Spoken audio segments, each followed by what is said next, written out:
ladies and gentlemen, just a real fast update here. So I received some knocks, and what blew my mind was I'm gonna have to really recommend these for everybody, just because.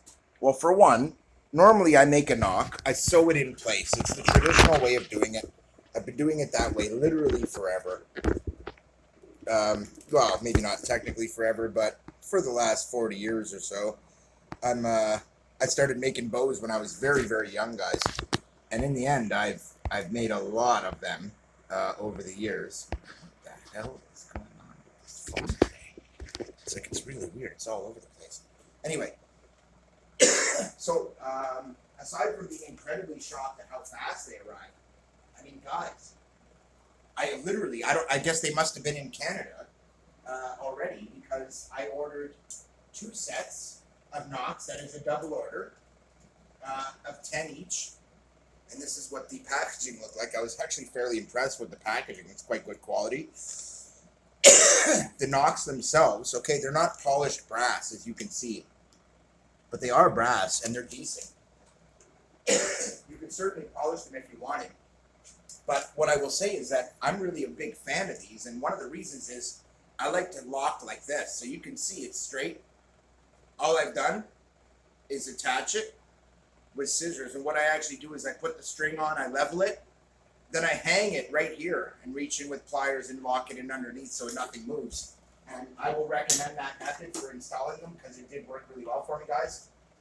Obviously, you know, with the knock in, accuracy is going to be a little more consistent, and that's one of the reasons I like it. But what I'll say is that I basically put together,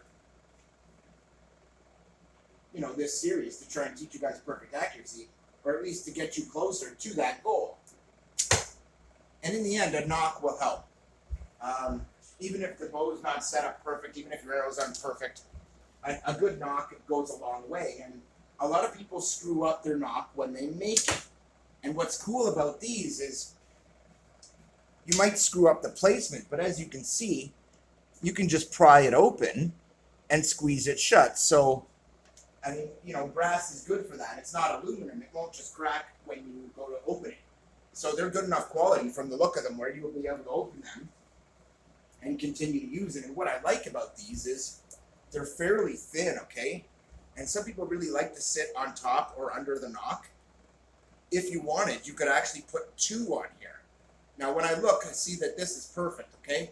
I got my level just right. Now, because of that, let's say I wanted to put a second one on it. It's actually something I wanted to do on this bow. In fact, I like to have them really locked in, but I do it for one other reason, guys. And I'm going to go into that real quickly here. So I'm going to pull a knock out here, and I'm going to install it for you and show you how I do it. Now, I know that, you know, other people are going to have different methods, and maybe they'll show you a different method, but I'm just going to show you what works for me, okay? So I'm going to take this knock. I've got my alignment set. I'm going to hang it over the string. I'm going to reach up, I'm going to grab hold, and I'm going to squeeze. Now, if I push up against this knock or down, I've got almost no play, guys, less than a millimeter, but I do have a tiny little bit of play. I didn't make them tight. And look at this. Nothing's going to change, okay? But this changes because now you have an immediate point of contact where it sits comfortably. Also, as you can see, I actually do have just that little bit of play, but there really isn't any noticeable friction when you put them on. I don't feel any friction. I don't feel any problems in the release. Even doing it like this, I'm not seeing a problem with my release. What I will say is they add a little weight to the string. What I will also say, guys, is that you'll notice here, I've turned these both around, okay, this way. They have sharp edges on them, and it's my only complaints, so to speak. I won't even call it that.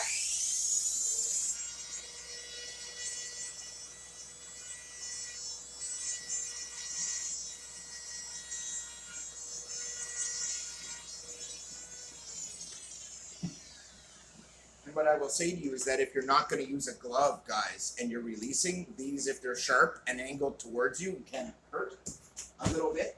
They're not super sharp, but they are sharp enough to give you a little cut. and I recommend that you sand the edges just like I just did, and you'll find them a lot smoother on the hand, guys. But in the end, they also add a little weight to the back of the string. Now, I haven't waxed this yet, so I actually wanted to wait till these arrived and to make sure my string was fully broken in before I went ahead and did it. But in the end, I gotta say this blows my mind, guys. I'm still waiting for sights that I ordered from a vendor last month, at the beginning of last month, and they haven't arrived yet. Now, it's not that they won't. In fact, they weren't supposed to arrive until the 16th of this month. Fair enough. So then I get these nocks ordered. I also ordered some broadhead tips, which are apparently already past Canada Customs. And I ordered some other goodies, including another dozen arrows. Now, when I did this, I was deeply surprised because my arrows took about 3 weeks to arrive, which on its own, I found kind of surprising. Now, I'm not really aiming for the pin here, guys. I'm just throwing shots, testing the nock, seeing how it works, seeing how the release feels. And honestly, they haven't moved on me a millimeter, which is great. I gave them a bit of a stress test where I just kind of pounded an arrow in and kind of jammed it up and down and grabbed them with my hands and tried to move them, and I can't move them. The only way to take them off is to pry them open, which is great because they're not going to slip like that. And, you know, it doesn't mean you're not going to miss, guys. In fact, that was pretty sweet. But at the same time, you know, the closer it is, the more reliable it's going to be. And at this point, it's on my aim. My aim is the issue. So I'm going to aim for that pin, 3 shots in a row. We'll see how it does. And in the end, you know, I just wanted the nocks to arrive whenever they arrive. And the funny thing is, I actually aimed low. I was climbing towards the target, and my hand just stopped, and I released. I was like, wait, does that count as a brain fart? I'm pretty sure it does. Also, I will say that if you use a 2-finger layup, 2 nocks is really nice because it keeps the string from moving up and down either way. 2-finger guys often tend to do this, where let's say I'm shooting off the top of this, and you do this, and as soon as you take your grip, you tend to slide it up off the nock by accident. One of the things I like about doing a twin nock is that it can't slide. It's locked in, and it's not going anywhere. And because it is, it's kind of foolproof at this moment as far as the nock goes. You're really not going to screw that up. Now, I could fine-tune it, move it a little bit here and there, or just maybe microscopically kind of thing. This is one of the other reasons I like to have 2. So I can open one, fine-tune it to get it perfect, while the other one stays closed, and then I reclamp the perfect one.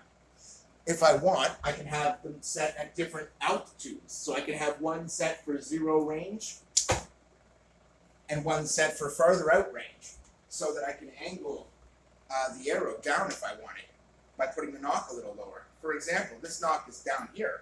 Well, what if that's not accidental? What if it's to help me aim up at farther elevations? Well, I'm going to aim here. I'm putting my nock here. And instead of that, I'm just going to go to the bottom of my nock. And I'll show you what I mean. Because I'm going to aim for the bottom of this target. And it came up. And that's kind of not such a bad thing. I actually aimed right here. And it jumped up. Well, if you wanted it to jump up a little bit, because you're shooting at farther distance, that's not so bad.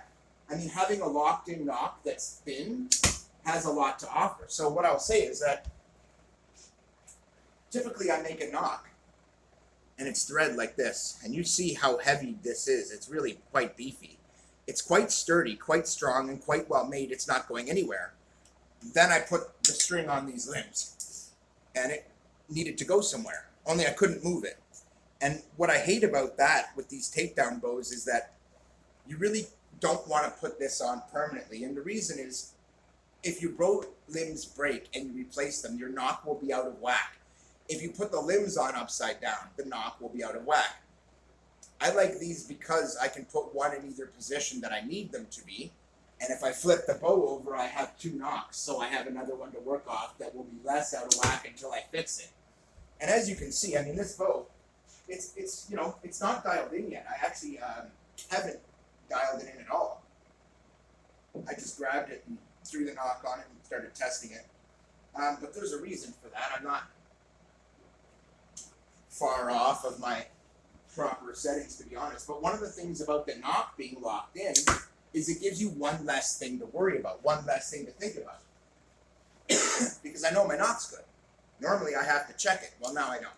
Now I know it's good. They're proper, they're decent, they're strong, they're not hurting my hands at all anymore. They're nice and smooth, which is really important, guys. I will say that these were sharp at first, and the first release I did, I felt it. I felt like it had cut me a little bit, but it didn't. But in the end, you know, the goal is more accurate and more consistent. So regardless of any of that, you're going to want a knock. They're so handy to use. Now, you don't have to use a knock. As the Apache style, you don't use a knock. But what I like is when you weight the string, you get more feet per second because there's more weight transferring through the string into the arrow. That weight transfers into momentum, which gives you a stronger shot. Now, it might not be necessarily noticeable, but the extra weight in the string does help. So once I wax the string and soak the string, which are tricks I've showed you before, it won't get more accurate. In fact, it's likely to get a little less accurate if you're kind of being a yahoo about it, trying to get maximum power. But that'll be down to you and not the arrow and not the bow. So today, I'm kind of excited because not only did I put a knock on my bow, but I put one on both of my riser bows. So again, this one, though, I've only done one knock. This is the lighter bow, guys. And I've not bothered to put a second one on this. But one of the reasons is because when I look, I notice that it looks perfect, right? And it is. And as long as they're perfect straight, you're good to go. So I might just lock in another knock right here, guys. I did buy 20 of them. And I only had 4 bows to knock. So I just thought I'd kind of point them out and give a little review on them because, honestly, they're quite good. They don't seem to be problematic even in the littlest bit. But, again, they are quite sharp on these square little edges. I'll show you here real close if I can. So these little fellas right here. Here, let me just fixie. See that? You get these sharp little edges. Just run down. Oops. Just run a Dremel along those edges.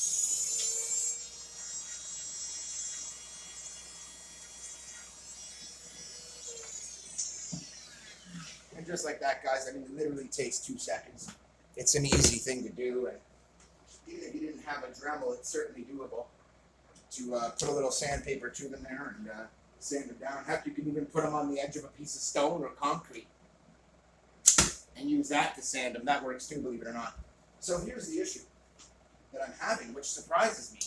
And it's not really an issue, it's kind of a great compliment. I was originally thinking, you know, if I'd have just gone and bought these knocks at an archery shop, I don't think they would have been $4 for 10. I think I would have paid more.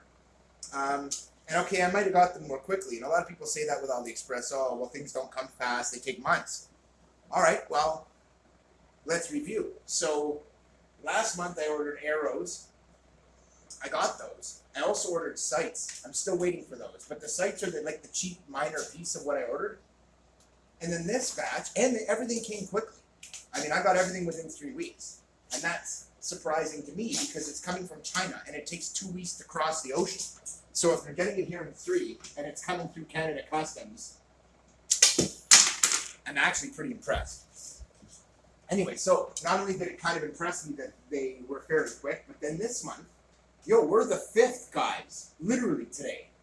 And I ordered these on the 29th or 30th. So we're talking 6-7 days, guys. At most, it's been a week.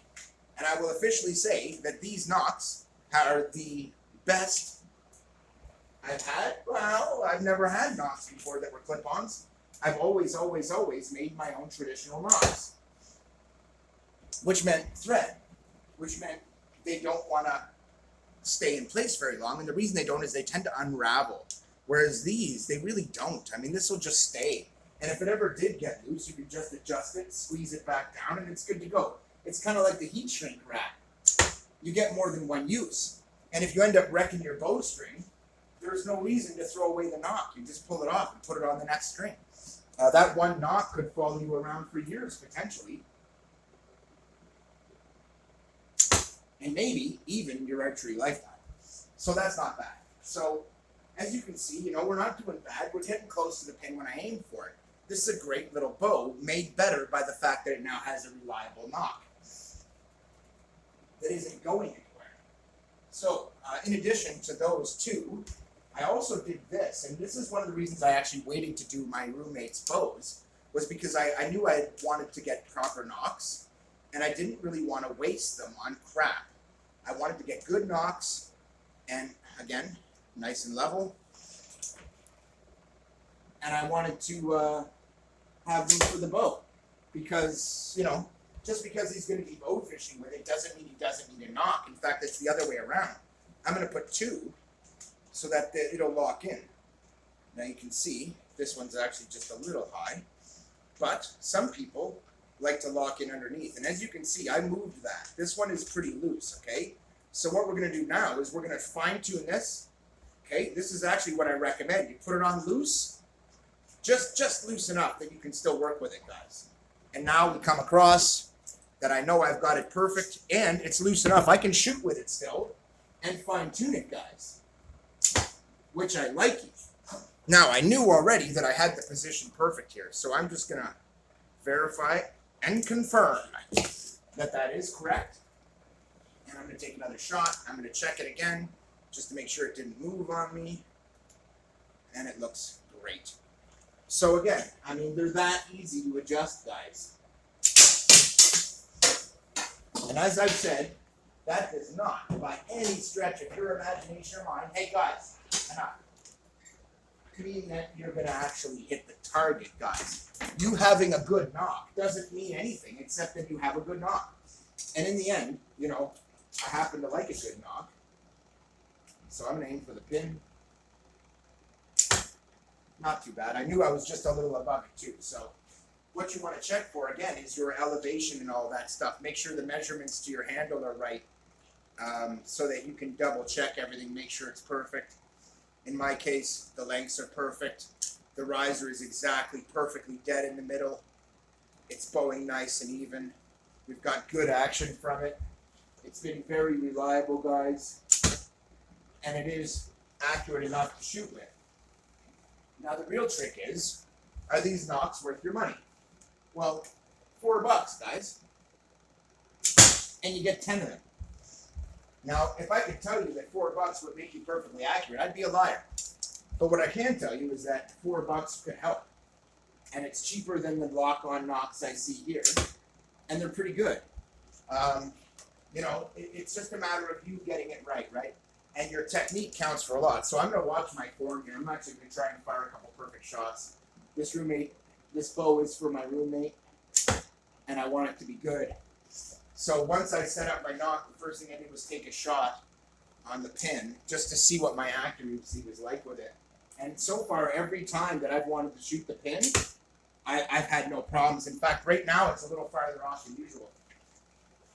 But I don't think that's the knock. In fact, I think it's because this all needs to be set up. And might be a slight adjustment that needs, but this is why I have to do it this way. So now my knock is permanently installed. I know where it should be, and now I'm going to lower this a little, my handle, because I think my handle was a little out of whack. It felt a tiny little bit off. And now I'm just going to start a couple of shots, see how this goes. Don't forget this is a warped shaft, so I never do count on the first shot as being accurate. In fact, I take a bunch and then just look at the average. So on this one, I didn't do anything but aim exactly for the pin. It actually hit the pin on the intake, so that's a really good sign. So now that I know these are right, and I've got this locked in, I'm going to fill in some epoxy here. I've just got some cheap dollar store stuff, but it is going to be good enough. And we're going to install that. I use this stuff. Now this stuff, again, I will say, I've said it in many other videos, if you're going to use it, you got to cut the tips off. Don't just break them off. They won't come out even, and you'll never get a 50-50 mix. And with this stuff, if it ain't 50-50, it ain't strong. So you want a perfect 50-50 mix, and the best way to do that is to cut those tips off perfectly evenly. so that they're the same diameter, and then you will have no trouble.